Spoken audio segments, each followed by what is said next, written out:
Today I'm making a Moroccan-inspired chicken with lemon and chickpeas. When I look at the ingredients, lemon, coriander, cumin, olive oil, they do not actually feel foreign at all to Sicilian cooking. This is because Sicily has always been part of a Mediterranean world where people and ideas move forward from one place to another. For many years in Sicily there have been strong North African communities, and in recent years more people have arrived, bringing even more ideas.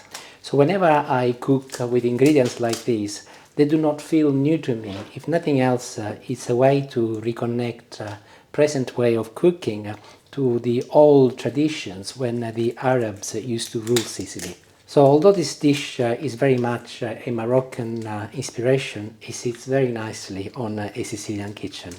I just finished dicing a whole chicken. This weighs a couple of kilos. You can also use parts of chicken like chicken legs or chicken thighs. And I'll go wash my hands and I'll run you through the ingredients. So you've seen me chopping the chicken. These are the backbone from the chicken and the wings. I've covered them in water, and actually, as it happens, I'll put them on the hob over here, as I will need to make some stock. So I will leave them to reach the boil, and then I will turn them down onto medium and leave it to gently simmer for about 20 minutes. On the vegetable front, I'll move this so you can see better. I have chopped roughly similar size 3 medium onions and 2 large peppers, yellow, red, orange, it doesn't really matter. Also here I've got 3 large cloves of garlic, which I have chopped very finely. They're about 1 millimeter in thickness. 4 chili peppers, 2 green, 2 red. It doesn't really matter the color. What is important is the spiciness and the heat. In my case, these are mild, but I've actually chopped a couple in little pieces and I left a couple whole. Moving on over here, I've got some olives, which I will be looking to add towards the end, and also I got here some herbs and some seeds and so on. And I did talk about Arab's influence and Moroccan. So I've got some paprika. I will be also using some cumin, and these are coriander seeds.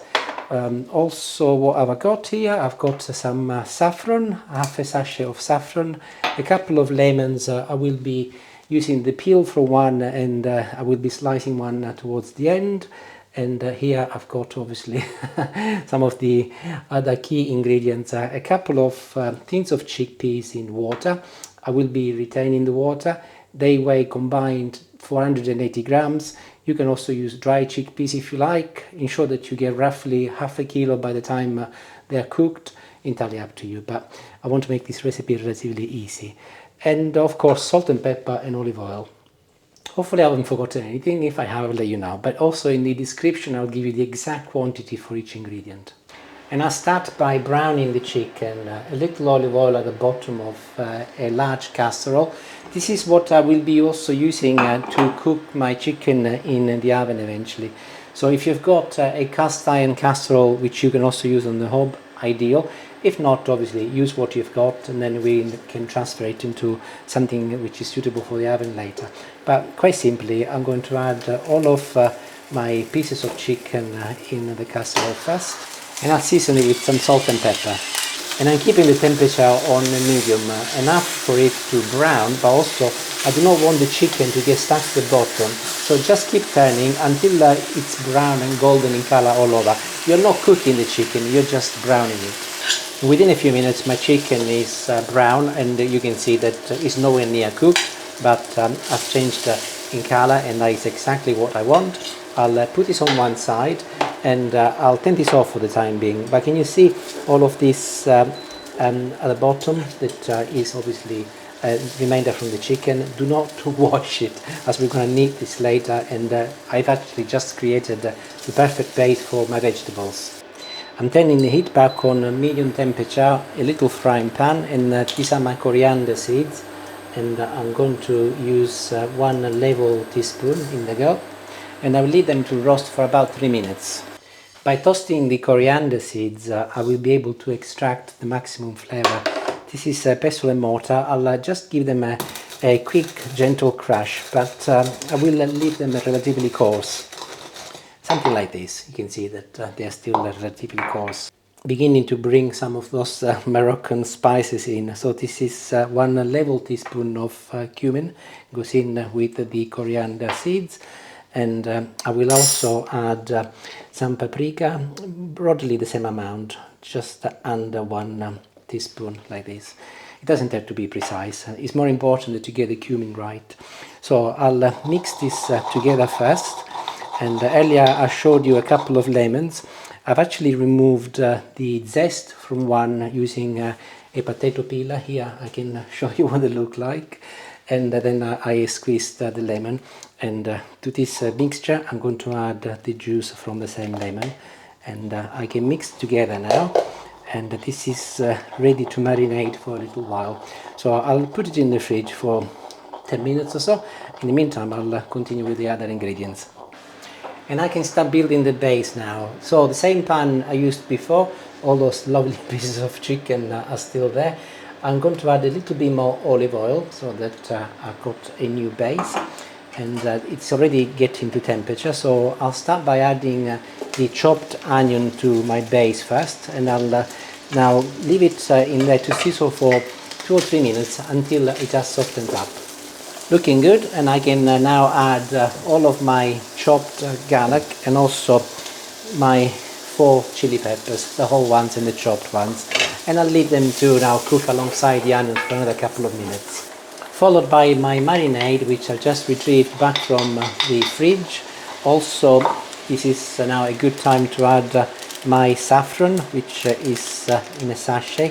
This is half a sachet, I think I mentioned it before. In it goes. My temperature at the moment is just below medium. I'll leave it for another couple of minutes, and then I'll add the rest of the vegetables. And here we go. Peppers can go in next, red and yellow. Temperature can go up as I'm about to add more ingredients. So chickpeas, I did mention that I like to keep the water in my case, so I'm keeping the water, so you can drain if you like. But as I said before in other videos, it does actually carry an awful lot of the flavour. So in they go. I'll wait until they reach the boil, and I'll put more ingredients in. My broth is beginning to gently boil, so in goes the chicken next. Important, of course, that your pan is big enough to accommodate the meal you're cooking. In our case, this will do us 2 meals or even 2.5, because once we have actually eaten it tonight, the rest will go in the freezer, and I can defrost it, and then it's ready for another time. So chicken is in. These are my bits of lemon zest. I can add them also. Keep the temperature relatively high. Mine at the moment is medium to high, and this is my 3rd ladle of chicken stock. Here is lemon number 2, and I'm now slicing it, and I'm making each piece approximately 1/2 centimeter in thickness. And I'll just quite simply position it on top of all of my chicken. I'll get the lid. What did I do with it? Here. And this is now ready to go in the oven. So I'll go ahead and turn my oven on at a temperature of 180 degrees.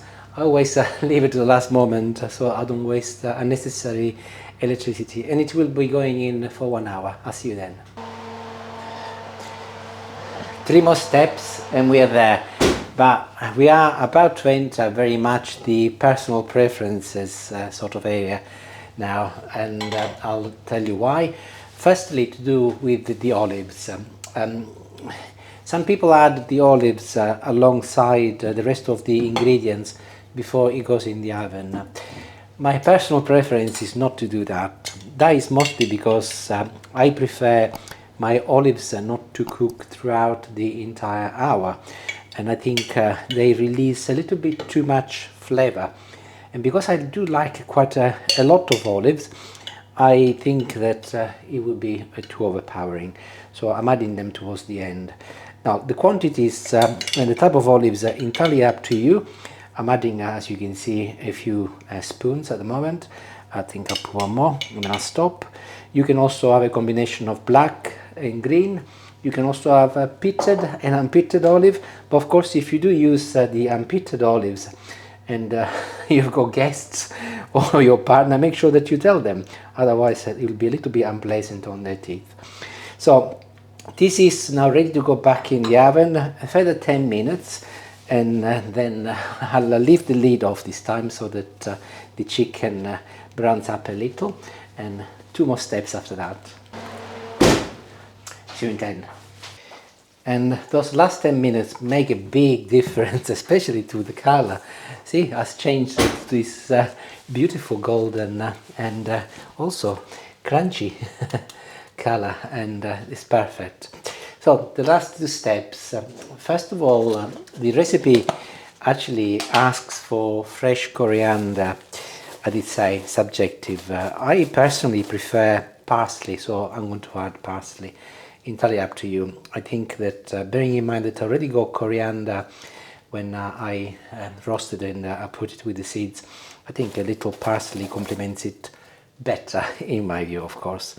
And the very last ingredients, again very subjective of course, is a final touch of olive oil all over the chicken and the vegetables, so that that renewed freshness gives a big impact.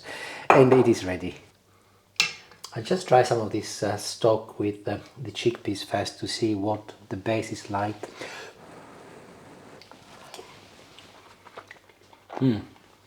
It's perfect. Also for saltness is wonderful. It's got a little bit of a kick in the back of the throat because of the chili, which is really pleasant. You can pair this, by the way, if you wanted to, with rice. It's very common to cook some brown or white rice on the side, just with some water, maybe some clove if you want, entirely up to you. And then, as you can see, you got quite a bit of stock in there and juice. Then you can put that with your rice. We are not going to bother. We will have some bread with ours. So I'll try a little bit of the chicken. Obviously, this is well cooked. You can see that inside, this is one of the legs, perfect. Obviously, check it if you want, but an hour in the oven when you chop into little pieces is plenty. So I'll just try some of the chicken. This is very nice, very delicious, and as expected, has got very North African flavor, but as I said to you before, clearly Sicily goes really well with that. So hopefully you make it, and if you do, let me know. It will be interesting to see how you get on, and you can vary it if you want. Some people cook it also with lamb. I've never done with lamb. I think chicken is cheaper and also it's very tasty, but if you do, let me know. Thank you for watching. Ciao ciao.